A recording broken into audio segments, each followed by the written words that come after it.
राधे राधे सभी को। भगवान सूर्य कैसे आए अपनी माँ के गर्भ में और कैसे हुआ उनका जन्म, आइए जानते हैं इस कथा के बारे में। दैत्य अक्सर देवताओं पर आक्रमण करते रहते थे। एक बार बहुत भयानक युद्ध हुआ और कई वर्षों तक चला। उस युद्ध में सृष्टि का अस्तित्व संकट में पड़ गया। पराजित होकर देवगण सभी वन वन भटकने लगे। उनकी व्यथा को देखकर देव ऋषि नारद कश्यप मुनि के आश्रम पहुंचे और संकट के बारे में बताने लगे। नारद की सलाह से इस संकट से सूर्य के समान तेजस्वी और बलशाली सत्ता ही मुक्ति दिला सकती है। वह यदि देवों का प्रतिनिधित्व करे तो बात बने, लेकिन सूर्य प्रकट रूप में एक महाविराट अग्निपिंड है।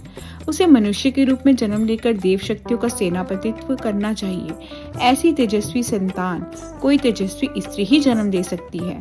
बहुत सोच विचार और खोज पड़ताल के बाद उन्होंने कहा कि इसके लिए महर्षि कश्यप की पत्नी देव माता अदिति ही सूर्य की मां बन सकती है। देव माता अदिति से अनुरोध किया गया और वह राजी हो गई। तब त्याग और ध्यान से अदिति ने भगवान सूर्य देव को मनाया और उन्हें पुत्र रूप में जन्म लेने के लिए भी कहा। तथास्तु कहकर सूर्य भगवान अंतर्ध्यान हो गए। कुछ दिन बाद सूर्य अदिति के गर्भ में आए। समय आने पर अदिति ने देखा कि उसके शरीर से दिव्य तेज निकल रहा है।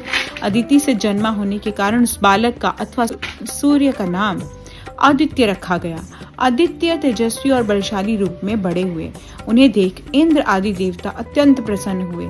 उन्होंने आदित्य को अपना सेनापति नियुक्त कर दैत्यों पर आक्रमण कर दिया। आदित्य के तेज के समक्ष दैत्य अधिक देर नहीं टिक पाए और जल्दी ही उनके पांव उखड़ गए। वे अपने प्राण बचाकर पाताल लोक में छिप गए।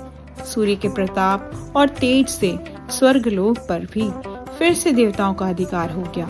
सभी देवता आदित्य को जगत के पालक और ग्रहराज के रूप में स्वीकार करने लगे।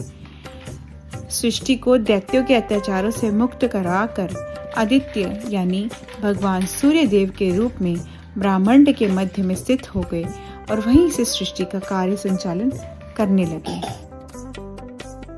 राधे राधे।